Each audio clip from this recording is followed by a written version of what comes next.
Shalom Bapak Ibu Saudara yang dikasihi Tuhan. Hari ini saya, Erin, akan share sedikit mengenai apa yang sedang saya renungkan hari-hari ini. Saya memberi judul sharing saya hari ini adalah mengasihi seperti Kristus mengasihi.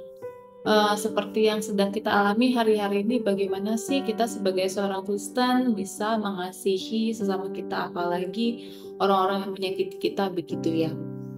Beberapa highlight yang mungkin kita tidak asing gitu ya, kita seperti kasus rekan-rekan kita atau saudara-saudara kita di Sukabumi, juga mungkin itu pernah kita alami secara ekstrim maupun tidak ekstrim, tapi hari ini kita mau belajar bagaimana caranya sih sebagai seorang Kristen kita bisa menunjukkan kasih itu kepada orang-orang di sekitar kita. Ayatnya terambil dari Yohanes 13 ayat 34. Saya akan baca untuk kita semua. Aku memberikan perintah baru kepada kamu, yaitu supaya kamu saling mengasihi sama seperti aku telah mengasihi kamu. Demikianlah kamu harus saling mengasihi. Nah, ayat ini menekankan kita bagaimana bahwa kasih Kristus menunjukkan bahwa Kristus telah mengasihi kita terlebih dahulu, Bapak Ibu Saudara kekasihnya Tuhan. Nah, begitu pula kita seharusnya mengasihi orang-orang di sekitar kita.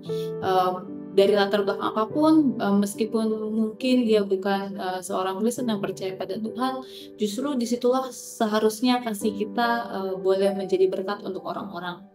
Di mana kasih Kristus itu seperti apa sih? Kasih Kristus kan berarti penuh pengorbanan ya, tanpa syarat. Kemudian kita dipanggil sebagai pengikut Kristus untuk meneladani kasih tersebut begitu. Ada beberapa notes yang mau saya bagikan untuk kita semua yang berkaitan dengan kasih Kristus. Jadi bagaimana sih caranya kita bisa mengasihi sesama kita, terutama orang-orang yang menyakiti kita, mungkin orang-orang yang membuat kita sakit hati, atau orang-orang yang tanpa sadar meninggalkan duka di kita dan kita belum bisa sembuh. Nah, justru hari ini kita belajar bersama-sama. Yang pertama, mengasihi Kristus itu berarti seperti apa ya? Untuk kita bisa menunjukkan kasih kita kepada orang lain, mengasihi tanpa syarat. Yang pertama, mengasihi tanpa syarat. Sudahkah kita mengasihi orang-orang kita sekitar kita tanpa syarat? Mungkin justru biasanya orang-orang yang menyakiti kita adalah orang-orang terdekat dari kita, misalnya mama kita, papa kita, atau mungkin suami istri kita, anak-anak kita. Sudahkah kita bisa mengasihi mereka tanpa syarat? Maksudnya apa? Seperti yang sudah Kristus teladani untuk setiap kita, bagaimana Kristus juga mengasihi orang-orang yang sudah menyakiti dia, bahkan mendera dia. Begitu pula mestinya kita berada di jalan yang sama seperti Kristus. Ketika kita sedang disakiti, justru kita harus belajar untuk bisa mengasihi lebih dalam, seperti memberi kasih tanpa syarat pada teman-teman kita yang menyakiti kita atau saudara-saudara kita sekitar kita yang kita anggap membuat kita hancur, membuat kita tawar hati. Justru saat inilah saya mengajak setiap kita untuk kita bisa mengampuni mereka dengan cara mengasihi mereka tanpa syarat.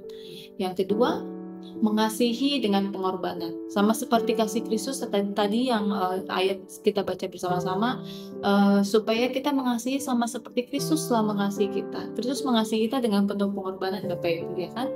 Mati di kayu salib, kemudian dia menebus dosa kita, dia rela didera untuk setiap kita. Justru ketika itulah kita harus menunjukkan kepada orang-orang sekitar kita seperti apa sih mengasihi dengan pengorbanan. Mungkin Bapak Ibu disakiti A, kemudian disakiti lagi, ya nggak apa-apa gitu, tetap mengampuni, tetap mengasihi, terus memberikan pengorbanan yang terbaik gitu. Meskipun Bapak Ibu mungkin nggak terlalu suka sama orangnya, tapi kita terus mengampuni. Waktu kita mengampuni pun itu adalah bentuk pengorbanan dari kita untuk mengorbankan ego kita untuk kita bisa mengampuni orang lain. Kemudian yang ketiga, mengasihi dengan kerendahan hati. Maksudnya apa mengasihi dengan kerendahan hati? Yaitu kita harus mengasihi dan melayani orang tersebut dengan kasih. Misalnya yang menyakiti kita, orang tua kita gitu. Misalnya dia kata-katanya ada yang tidak berkenan di hati kita, tapi kita tetap mengasihi, kita tetap melayani, kita tetap memberikan masakin makanan, itu kita tetap menyajikan apa yang orang tua kita perlukan, tetap anterin ke rumah sakit, atau mungkin suami kita atau istri kita yang menyakiti kita, kita tetap melayani dia. Kalau sebagai seorang istri tetap membuat makanan, tetap pijetin, begitu ya Bapak Ibu. Nah itu adalah salah satu bentuk bagaimana kita mengasihi dengan penuh kerendahan hati. Kita melayani orang tersebut. Kita justru ketika orang tersebut menyakiti kita, kita justru semakin melayani orang tersebut sebagai tanda bahwa kita ingin menunjukkan kasih kita seperti Kristus telah mengasihi kita terlebih dahulu. Nah, yang keempat, yang terakhir, mengasihi dengan sukacita. Karena kita tahu bahwa kasih Kristus, ketika kita menerima kasih Kristus secara cuma-cuma, Kristus memberikan kita sukacita. Dengan penebusannya yang mahal itu, kita mendapatkan sukacita, mendapatkan kebebasan. Justru itulah kita harus mengasihi sama kita dengan penuh sukacita juga. Tuh, sebagai pengikut Kristus, kita dipanggil untuk mengasihi dengan sukacita. Bukan dengan terbeban, bukan dengan berat hati, tapi justru kita melayani orang-orang di sekitar kita dengan sukacita.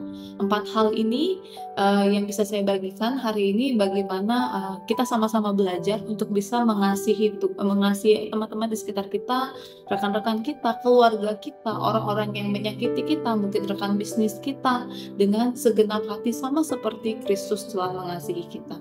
Karena pada dasarnya Kristus dahulu, Bapak Ibu Saudara, yang mengasihi kita. Karena kita bisa merasakan kasih itu, justru itulah saatnya kita menyebarkan kasih itu kepada orang-orang sekitar kita. Dengan 4 hal, yang pertama mengasihi tanpa syarat, yang kedua mengasihi dengan pengorbanan, mengasihi dengan kerendahan hati, dan yang terakhir mengasihi dengan sukacita. Kita percaya dimanapun kita berada justru merupakan sebuah tantangan untuk setiap kita seorang Kristen untuk menunjukkan betapa besar kasih Kristus dalam hidup kita dan bisa dilihat banyak orang. Justru ketika kita tersakiti dan kita membalas dengan sukacita, dengan membalas dengan kasih, di saat itulah orang-orang bisa melihat, oh ini ya, kamu tuh beda ya karena ada Kristus dalam kita. Saat itulah kita menjadi garam dan terang dunia. Mari bersama-sama kita berubah, kita terus menjadi lebih dewasa dalam setiap pemahaman kita, dalam setiap tindakan kita. Mungkin kita masih kesel dulu, tapi sekarang kita mau belajar untuk mengampuni, kita mau belajar untuk mengasihi. Justru saat-saat inilah sebagai ajang kita untuk kita bisa menunjukkan kita berbeda. Kita menjadi garam, kita menjadi terang dunia dimanapun kita berada, lewat tindakan dan lewat apa yang kita lakukan sehari-hari. Puji nama Tuhan. Semoga sharing saya hari ini bisa memberkati kita semua. Jangan lupa untuk subscribe YouTube channel kita dan juga kunjungi website kita www.gobogor.com. Tuhan Yesus memberkati kita semua.